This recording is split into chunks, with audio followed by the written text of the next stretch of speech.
सोमा ने तिरछी दृष्टि से युवक को घूरते हुए धीरे से कहा, चल चल, देवस्थान में तलवार की क्या आवश्यकता है। यहाँ भगवती महामाया की जागृत ज्योति है। वह उसे धकेलती हुई भीतर ले गई। भीतर भवन के आंगन में एक दैत्य जैसा शरीर वाला, काला और केवल कमर में औपचारिक एक कपड़ा लपेटे हुए एक व्यक्ति बैठा हुआ था। वो व्याघ्र चर्म पर बैठकर कुछ जाप कर रहा था। मदिरा का एक विशाल पात्र उसके समक्ष रखा हुआ था। इससे वो बार बार मदिरा पी रहा था। उसकी घनी काली भौहों के नीचे बड़े बड़े पलक झुके हुए थे और काले सफेद बालों वाली घनी दाढ़ी में छिपे उसके काले मोटे होंठ तेजी से हिल रहे थे। सोमा ने युवक को उस पुरुष के आगे धकेल कर कहा, साहस कर रे, महामाया के चिरकिंकर भूतनाथ भैरवावतार रुद्रभद्र को प्रणाम कर। युवक कांपता कांपता भूमि में लौट गया। रुद्रभद्र ने उसकी ओर नेत्र उठाकर देखा और सोमा से पूछा, यही है वो? यही है। तूने त्रिपुर सुंदरी का निर्माल्य सर्वज्ञ को दिया है? सर्वज्ञ ने स्वयं ही ग्रहण कर लिया प्रभु। युवक ने हाथ जोड़कर कहा, अरे अधम, तुझे आदेश क्या था? क्या तुझे महामाया के कोप का भय नहीं है? युवक ने सामने महामाया की विकराल मूर्ति हाथों में त्रिशूल लिए देखी। रुद्रभद्र ने क्रोधित होकर कहा, अधम, महामाया के कोप में गिरकर भस्म होगा तू। इसके पश्चात पात्र में मुंह लगाकर बहुत सारी मदिरा गटागट पी गया और जलती हुई दृष्टि से युवक की ओर देखा। युवक ने उसके कदमों में लौट कर कहा, प्रभु, अपराध क्षमा हो। सर्वज्ञ की आज्ञा का उल्लंघन करने की शक्ति मुझ में नहीं थी।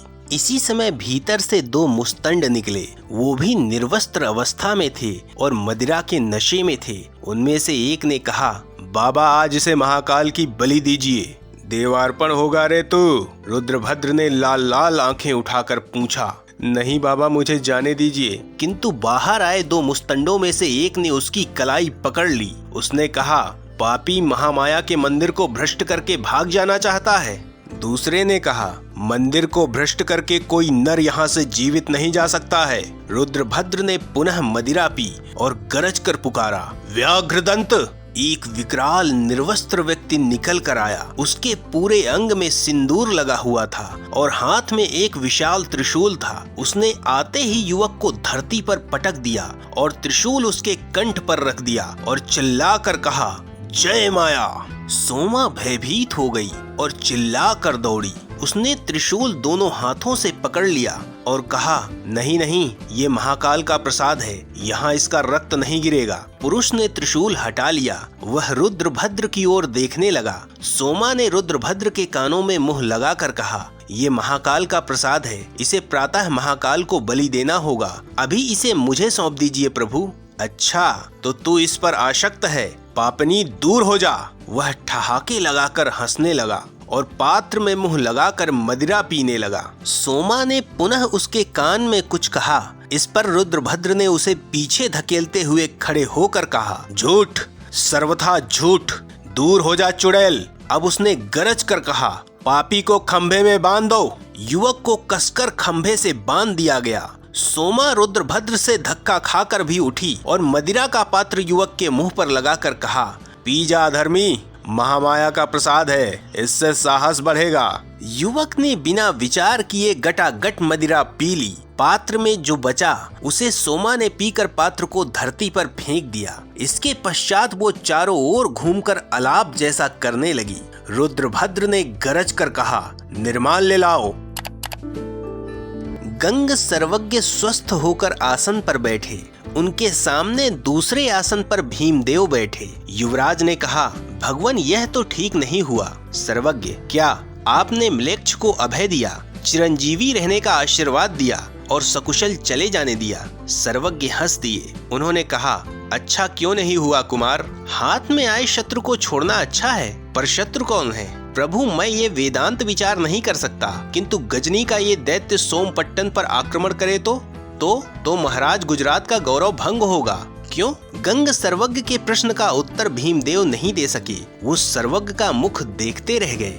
गंग सर्वज्ञ ने हंसकर कहा, कुमार, यदि गजनी का सुल्तान सोमनाथ पर आक्रमण करे तो गुजरात का गौरव भंग होगा, यह तुम प्रथम ही कैसे कहने लगे? यदि वह आक्रमण करेगा तो उससे गुजरात का गौरव बढ़ क्यों नहीं सकता है? भीमदेव लज्जित हो गए। उन्होंने कहा, गुरुदेव 30 वर्षों में 16 बार इस राक्षस ने भारत को अपने घोड़ों की टापों से रौंदा है। प्रत्येक बार इसने भारत को तलवार और अग्नि की भेंट चढ़ाया है। तो इसमें क्या इसी महमूद का दोष है? तुम्हारा देशवासियों का कोई दोष नहीं है। कैसे एक अताताई इतनी दूर से दुर्गम मार्ग पार करके शूरवीर क्षत्रिय राजाओं से संपन्न शक्तिशाली भारतवर्ष को लूटकर धर्मस्थलों को तोड़कर चला जाता है, देश के लाखों मनुष्यों को गुलाम बनाकर बेचता है, किंतु इसके पश्चात भी देश के लाखों करोड़ों मनुष्य कोई प्रतिकार नहीं कर पाते हैं। तुम कह रहे हो कि वो 30 वर्ष से 16 बार सफल आक्रमण कर चुका है, तो 17वां भी सफल क्यों नहीं होगा? यही तुम्हारा कहना है ना? तुम्हें इस बार ये भी भय सता रहा है कि वो इस बार सोमपट्टन पर आक्रमण करेगा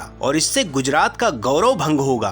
तुम्हारे इस भय का क्या कारण है? क्या गजनी के सुल्तान की वीरता या तुम्हारे मन का चोर? तुम अपनी वीरता, शौर्य और साहस पर विश्वास क्यों नहीं करते? इसका गजनी यहाँ से कितना दूर है? मार्ग में न जाने कितने दुर्गम स्थल हैं। ऐसे ऐसे सूखे मरुस्थल हैं जहाँ मनुष्य एक एक बूंद जल के लिए प्राण त्याग देता है। ऐसे भयंकर वन भी हैं जहाँ मनुष्य को मार्ग नहीं मिलता है। और गजनी से यहाँ के बीच में कितने राज्य हैं? मुल्तान मरुस्थल के राजा, सपाल दक्ष, नांदोल के चौहान, झालौर के परमार, अवंती के भोज, अर्बुद के ढूंढीराज और पट्टन के सोलंकी हैं। इनके साथ लाखों प्रजा भी है, अथाह संपत्ति है, इनका अपना घर है, अपना देश है। तो भी ये अताताई विदेशी इन सब के सिरों पर लात मारकर, लूट कर देश के दुर्गम स्थानों को चीरता हुआ, राज्यों को विध्वंस करता हुआ इस अत्यंत सुरक्षित सोमनाथ के मंदिर को लूटने में सफल हो, तो ये उसका दोष नहीं है, उसकी वीरता है। दोष यदि किसी में है तो ये तुम में है। गंग सर्वज्ञ कुछ देर चुप रहे। इसके पश्चात बोले, देव तो भावना के देव हैं। साधारण पत्थर में जब करोड़ों व्यक्तियों की श्रद्धा, भक्ति और चैतन्य आवेशित होता है तो वो जागृत देव बन जाता है। वह करोड़ों जनों की शक्ति का पुंज है, किंतु देव को समर्थ करने के लिए उनमें प्राण प्रतिष्ठा करनी पड़ती है। ये प्रतिष्ठा कोरे मंत्रों से नहीं, अपितु यदि करोड़ों व्यक्ति अपनी शक्ति, सामर्थ्य और सत्ता समर्पित करें तो सत्ता, सामर्थ्य और शक्ति का ये संगठित रूप एक ऐसे विराट पुरुष को जन्म देता है जिसका सामना एक नहीं, सैकड़ों गजनी के सुल्तान नहीं कर सकते हैं। थानेश्वर, मथुरा और नगरकोट का पतन कैसे हुआ? कभी विचार किया तुमने? महमूद तुम्हारे राज्य पर आक्रमण तो करता ही है, किंतु उसका मुख्य लक्ष्य तुम्हारी झूठी आस्था है। यहाँ करोड़ों श्रद्धालु इस कारण से नहीं आते क्योंकि उन्हें भगवान सोमनाथ पर आस्था है, अपितु वो इस कारण से आते हैं क्योंकि वो यहाँ आकर अपना स्वार्थ सिद्ध करना चाहते हैं। किसी को पुत्र चाहिए, किसी को धन, किसी को राज्य चाहिए, किसी को संपत्ति। यदि भगवान से सबको प्रेम होता तो सोमनाथ की रक्षा के लिए सारे राजा एकजुट हो जाते, सारी प्रजा उसके लिए काल बन जाती, किंतु वो सोमनाथ के भक्तों की खोखली श्रद्धा को जान चुका है, इसी कारण बार बार आक्रमण करता है। एक कुरान के नाम पर प्रतिवर्ष लाखों सैनिक जुटा लेता है। उन म्लेच्छों की कुरान में श्रद्धा तुम्हारी जैसी दिखावे की श्रद्धा नहीं है।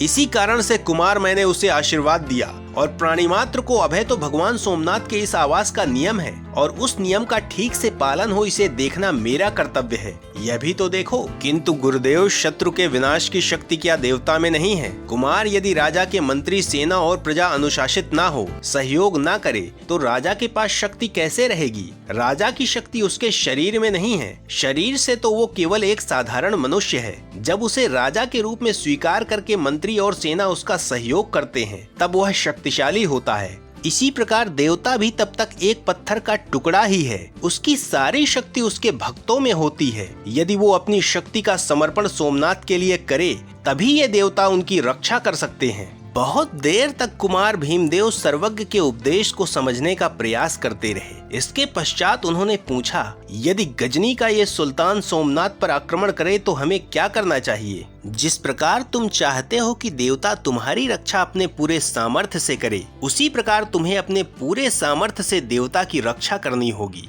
किंतु वह सामर्थ्य मनुष्य में कहाँ है? और नहीं तो कहाँ है? जब मनुष्य संगठित होकर शक्ति का संचय कर लेता है और उस शक्ति का प्रयोग धर्म के लिए करता है, तो मनुष्य होते हुए भी उसमें देवता का सामर्थ्य आ जाता है। उसी से देव का रक्षण हो सकता है। किंतु यदि जन समुदाय उपेक्षा करे, अपने अपने स्वार्थ में लगे रहें, तो देवता की शक्ति क्षीण होगी और वो अंतर ध्यान हो जाएंगे और जनता भयंकर पीड़ा और कष्ट भोगेगी, राज्य नष्ट हो जाएगा। तो हे प्रभु, आप मुझे आज्ञा करिए कि मैं क्या करूं। आज मैं आपके चरणों में प्रतिज्ञा करता हूं कि यदि गजनी का वो लुटेरा भगवान सोमनाथ पर आक्रमण करेगा तो मैं इसी तलवार से उसके 2 टुकड़े कर दूंगा। पुत्र, इस मैं शब्द को अपने शब्दकोश से निकाल दो, इससे अहंकार उत्पन्न होता है। कल्पना करो कि तुम्हारी तरह दूसरे राजा भी इस मैं शब्द का प्रयोग करेंगे तो प्रतिस्पर्धा से गजनी के महमूद को ही लाभ होगा और कभी एकता नहीं हो सकेगी। तो भगवान, हम क्या कहें? ऐसा कहो कि यदि कोई आताताई देव की अवज्ञा करेगा